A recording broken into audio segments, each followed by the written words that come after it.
President Muhammadu Buhari has signed the Nigerian Startup Bill into law. The executive bill, which was coordinated by the Office of the Minister of Communications and Digital Economy and the Office of the Chief of Staff, seeks to boost the growth of the startup ecosystem in the country. Young innovators were engaged in each and every geopolitical zone of Nigeria, where we engage them to voice out their challenges when it comes to enabling environment for business. From their input, we discover there was a need to have Nigeria Startup Act in place so that that act will provide the enabling environment for them to continue to thrive and be successful. The Minister of Communications and Digital Economy, Issa Pantami, revealed this on Wednesday after the President assented to the bill at the Presidential Villa, Abuja. Nigeria is a country that is blessed with young innovators that are making us proud. With the government policies we have in place before assenting to the bill today, a lot has been achieved when it comes to providing the enabling environment for our young innovators.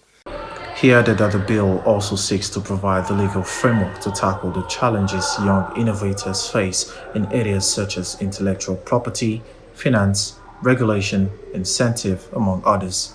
As part of the provision of that law, there is going to be an investment fund that government is willing to provide to our young innovators.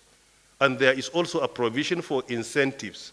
There is a special provision for tax holiday. The issue of intellectual property and patent, they are all addressed.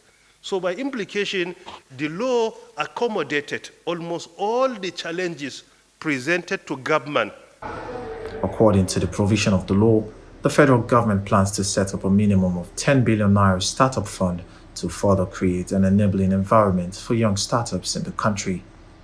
In the bill, there is a provision that Bank of Industry, Central Bank of Nigeria, National Information Technology Development Fund, among many others, can also be accommodated. But the minimum is 10 billion naira as the startup fund.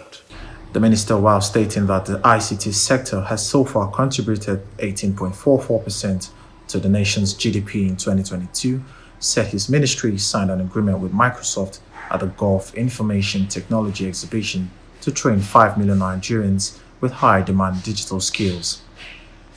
In 2021, this administration set up another new record in the second quarter of 2021 by contributing 17.92% to our GDP.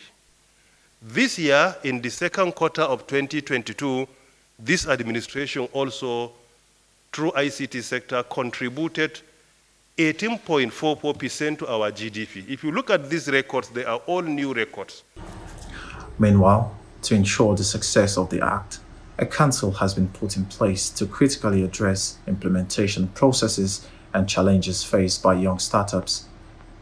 Members of the council include President of Nigeria as chairman, Vice President as vice chairman, while other members include members of Communication and Digital Economy, Finance, Trade and Investment, Science and Technology, 8 representatives from private sectors, among others.